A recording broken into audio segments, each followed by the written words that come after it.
Hello. I want to welcome those of you who are joining us for our fiscal year-end Zoom, Help the Persecuted Zoom meeting. I might wait just a few more minutes as people are kind of trickling in to get started. So let's just wait a few more seconds as you're coming in to allow for some of those other people to join us.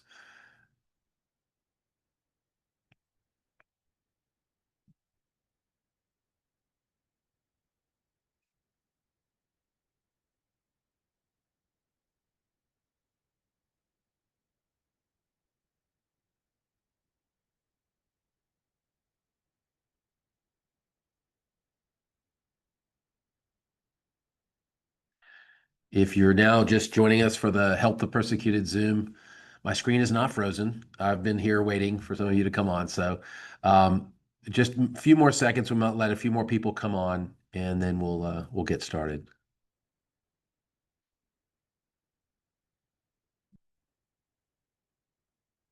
Okay, great.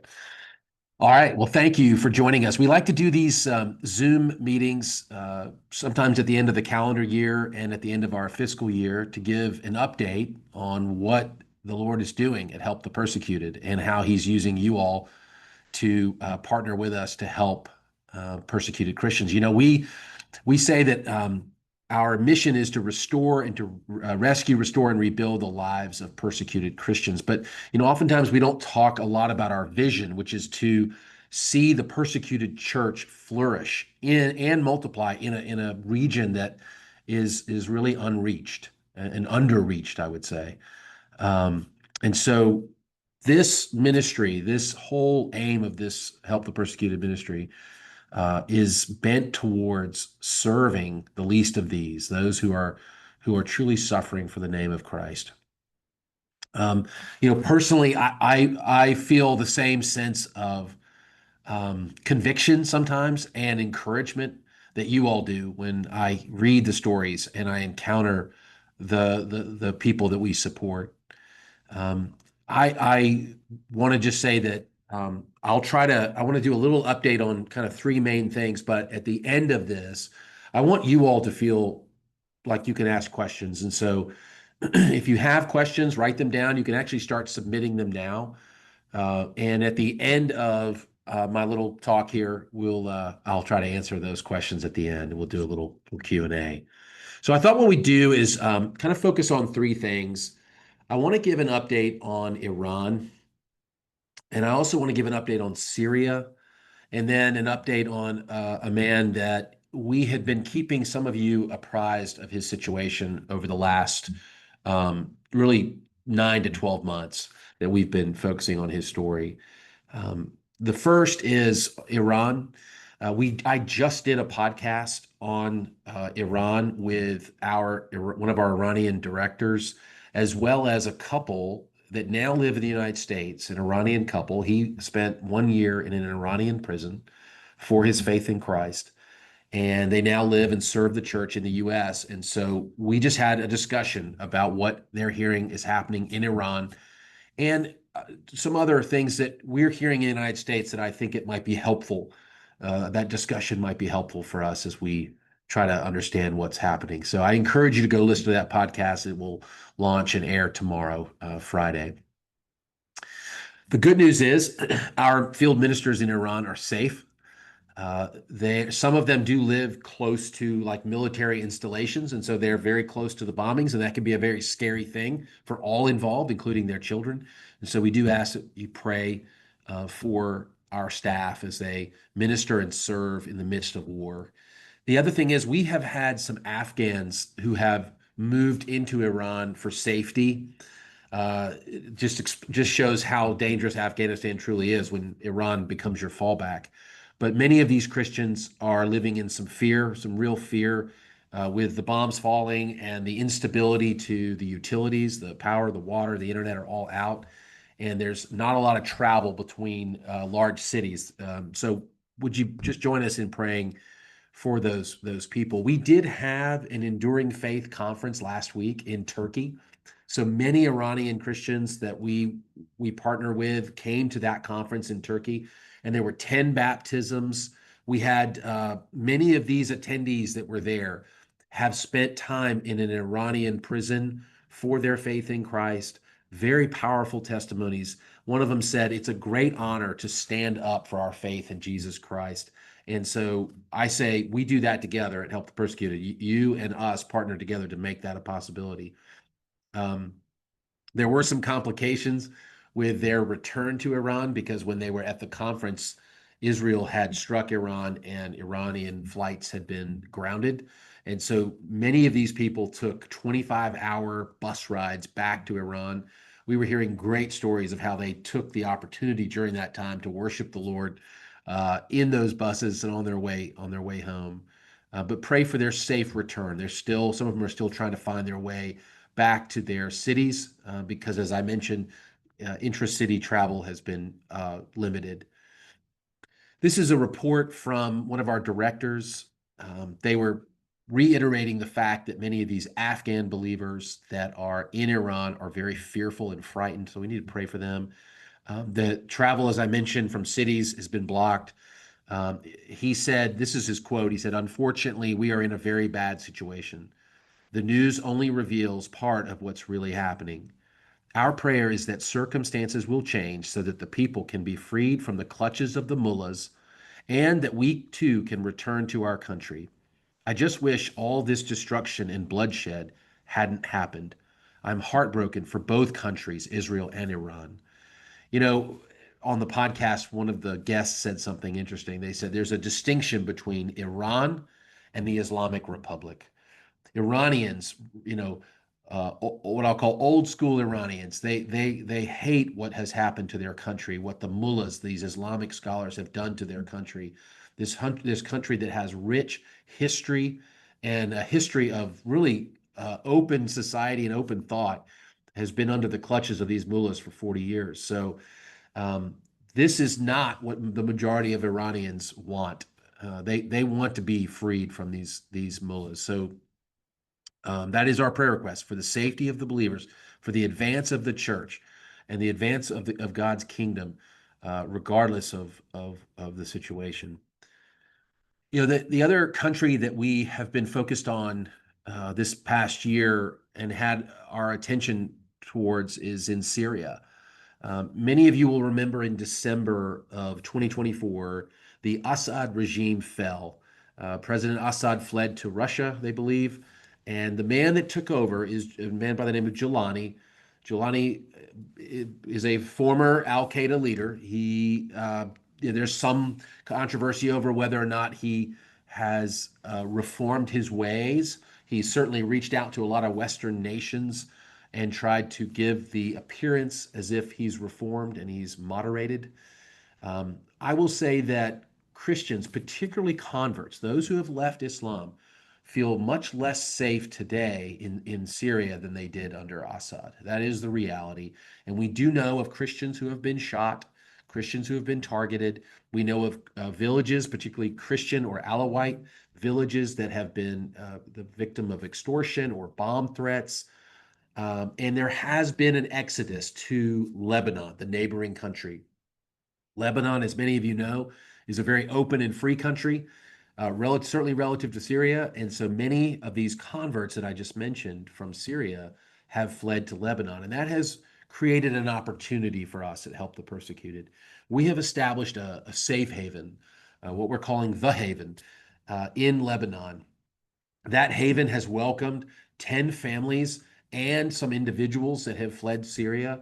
I think almost 100%, am I right in saying this, all 100% of these are convert families, those who were being targeted by not necessarily Jelani himself, but Jelani has created a culture that has kind of put an open season on converts in Syria. And so this haven has been a very critical place for us. Um, we actually had a non-believer that was asking for a Bible recently within that context, and our people gave him this Bible, and he said, "Do I get to keep this forever?" And we said, "Yeah, it's yours forever." He was just like kissing it, and so blessed by that. And so I love the fact that our team is doing such a great job of not only serving the persecuted, but also reaching out to those who don't know the Lord, who are fleeing Syria for other reasons, other political reasons. And so pray for the persecuted and pray for those that don't know the Lord who are encountering this haven and the rest of our Lebanese team. One of the things that our haven directors did share is that we do need more space. We don't have enough rooms, and so we're praying that the Lord's going to provide a way for us to create more haven space. This other case, this is a hard one for us. You know, since about August or September of last year, we had kind of kept you all up to date on the story of Bashir. Bashir is a wonderful believer from Iraq, a convert. Uh, Help the Persecuted had actually helped him establish a business, a restaurant, a shawarma shop, if you're familiar with shawarma. That was in Baghdad. Bashir had gone through all kinds of persecution. The local militias had kidnapped him. We were praying for multiple weeks that he would be released, and he was released. But then we learned this past Saturday he was killed. He was shot 3 times. This has been extremely hard for our team, many of whom were very integrally involved in his discipleship and his baptism and with his wife and the family. This has been particularly hard on us. And so we would ask that you pray for Bashir's wife. She has actually decided to stay and she wants to keep the shawarma shop open. We were actually encouraging her to leave and just leave town. But I think, this is one of the more encouraging things about these people is the perseverance in the midst of great trial. And so pray for Bashir's wife and the family. Um, they have undergone a lot of trial and persecution. Um, I just want to say just some information about how the year has gone for us. I'll just give you a few highlights. Our Enduring Livelihood program, which as I mentioned, Bashir was one of those people that we supported. We help establish businesses for people, for persecuted Christians. Many of these people experience what we call civic death, right? The community comes around them and says, you can no longer earn a living until you come back to Islam. And so we want to stop that cycle of poverty. We want to stop that. And our answer to that is our Enduring Livelihood program. And so I'm excited to say that this year we have established 338 new businesses. 1,880 persecuted believers have been helped through that. So imagine the domino effect of somebody who's lost their job. They start this business. They can now not only feed their family, but then they can employ other convert families who have lost their jobs in their businesses. So the replication of this, the sustainability of this has just been so exciting to see it unfold. We have supported businesses and started businesses, everything from wedding dress shop. We have a wedding dressmaker in Iran. She and her team do a great job, and it's a wonderful way to not only support and give jobs to people who need them, but also the interactions that they have with people who come into their shop has been very exciting to see. We've also been involved in pastry shops, helping set up restaurants and pastry shops. This particular one is actually in Lebanon. Um, we also have supported and helped create livestock operations. So the farming aspect of what is needed in a community is very important, recession proof, I would say. And so this is a couple here that has been part of that enduring livelihood ministry. Uh, a motorcycle repair shop. That's another business that we helped set up, and all of this has helped to kind of gainfully employ not just this man, but to his converts around him in his community. Our overall impact: we're now in 15 countries. We have 19 safe houses, including the emergency housing that I just mentioned that we're calling the Haven. We saw 1,254 new believers in this time period, and we have discipled 3,847 converts. This year, right now, we're at about 85,231 individual believers that have been impacted by our ministry. That's everything from safe housing to rescuing to enduring livelihood to the products of our the recipients of our vegetation and fruit and veg from our farm. We believe that by the end of June, we targeted a big budget number this year. We went up by 20%. We believe that we'll hit about 100,000 Christians helped by Help the Persecuted. And I just want to say, we could not have done this without you. You all are so integral to this whole partnership and this whole effort. And so thank you. The Lord has abundantly provided. And with that, I just want to open this up for some Q&A. I kind of covered a lot of topics. I covered a number of countries. And so if you have any questions, go ahead and post them. My team are gonna go ahead and send those to me here on my device, and I'll do my best to answer your questions. Oh, wow. This is a great question. Were you able to go to Washington and speak to leaders about persecuted Afghan believers in the United States? Okay. I will not make Washington, D.C. next week. One of my team members is going to make that trip. That trip will be a number of organizations like Help the Persecuted, who will be meeting with USERF, United States Council on Religious Freedom, which is a bipartisan government body, as well as State Department and members of Congress, and hopefully the Department of Homeland Security will visit with us. Again, what we're asking for is a sort of a rethinking about how the U.S. government perceives Afghanistan. The DHS had made a comment that led people to believe that Afghanistan is a safe place for Christians and sending them back would be okay. And we could not disagree more. It is not a safe place. We are experiencing daily, our team in Afghanistan and Pakistan experience daily the results of the Taliban's persecution of Christians, including death, torture, um, uh, regular imprisonment and interrogation.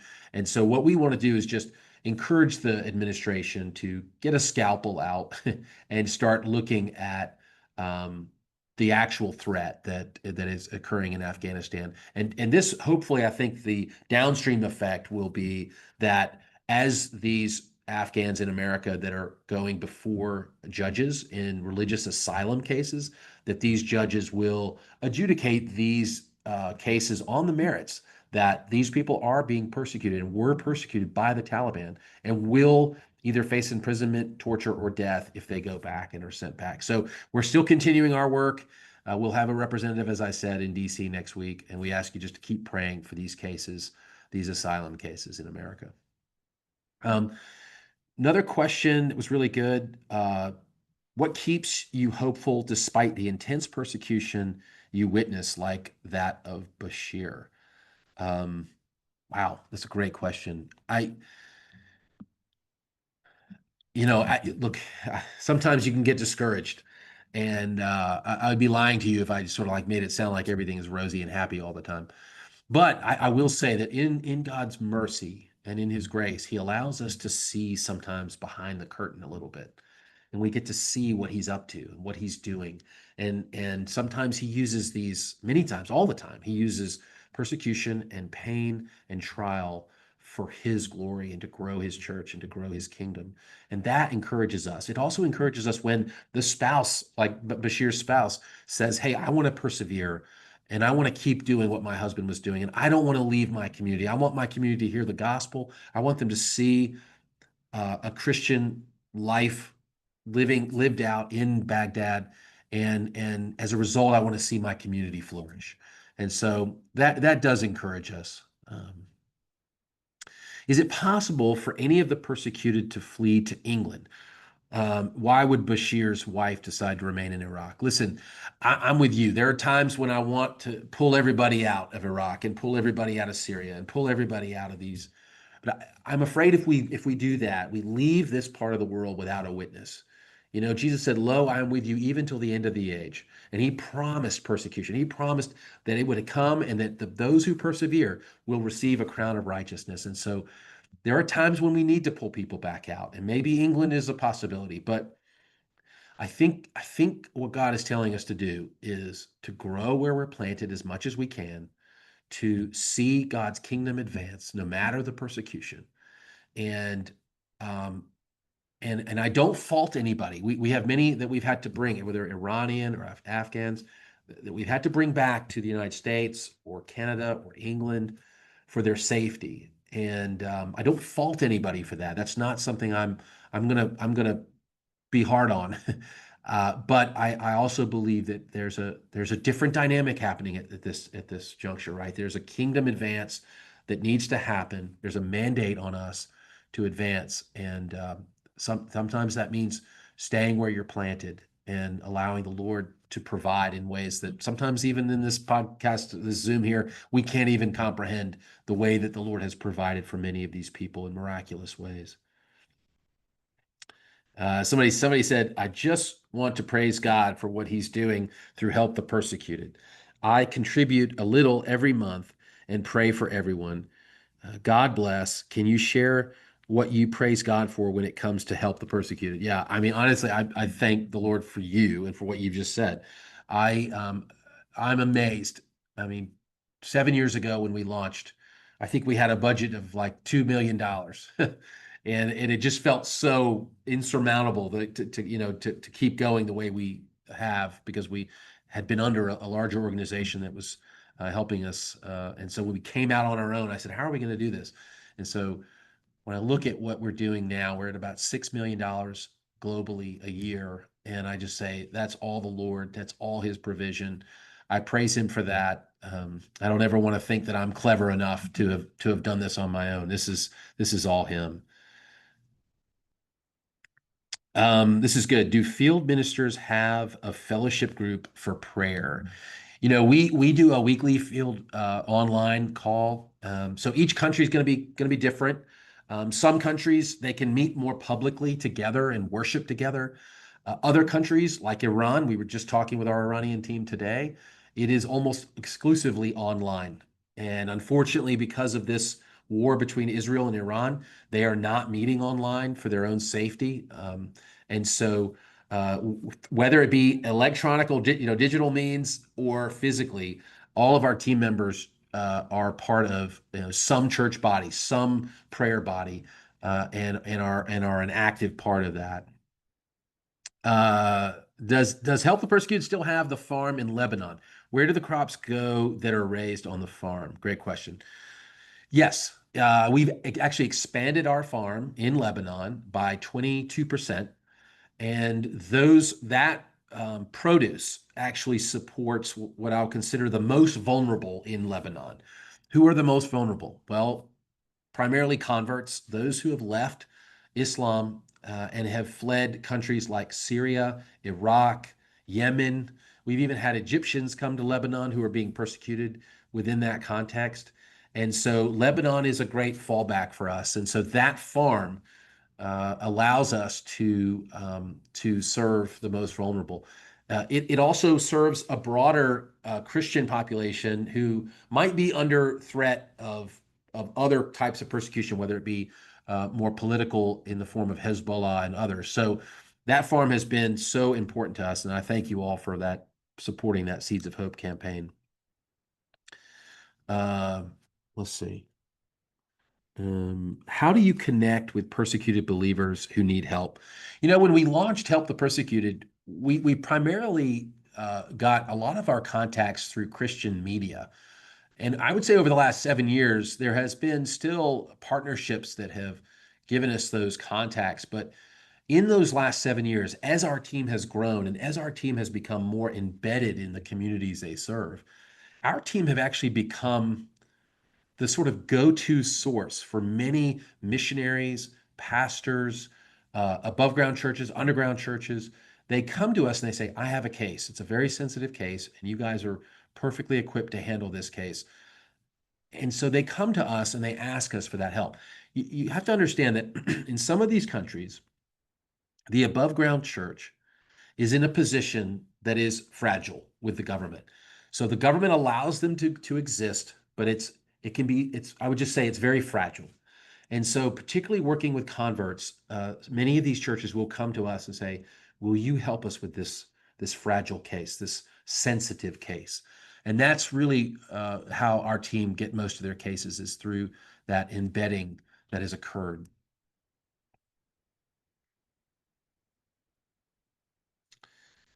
Let's see. If you had unlimited resources, what would be your top priority for how to help the persecuted church flourish? That's a tough question. Um, I think I think we have a wonderful thing that we're doing here that in this rescue and this restore and this rebuild process.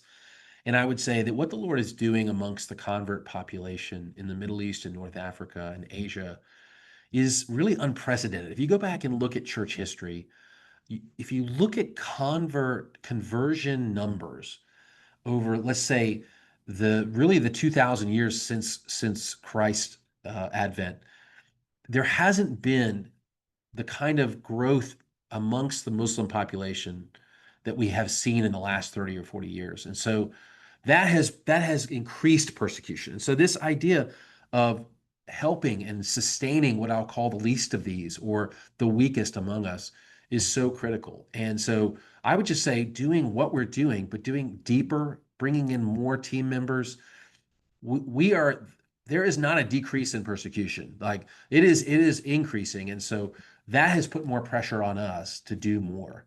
And so that's probably what we would do. There's a lot of questions about Gaza and the West Bank, and I really do appreciate those questions. Um, we have great partnerships in the West Bank. We have good friendships in the West Bank. Gaza has not been a place where we have necessarily had access to. In fact, a lot of organizations really don't have access right now into Gaza, other than, say, the Red Cross and the Red Crescent. Um, we we um, there are a number of people who are doing great work in that part of the world, and so we are letting them do that, and we are focusing on the countries that God has called us to: Morocco, Algeria, Libya, Egypt, Syria, Iraq. We're talking about 400 million people, a population of 400 million people. The Gaza West Bank population, you're less than 2 million, I think, in Gaza. I think you're less than a million and a half in West Bank. And there are a lot of really good organizations doing great work there. Um, we have been going to the places where there haven't been a lot of organizations established and set up. And so doesn't mean we won't consider it in the future, but we just haven't done as much in the West Bank and Gaza. But thank you for that question.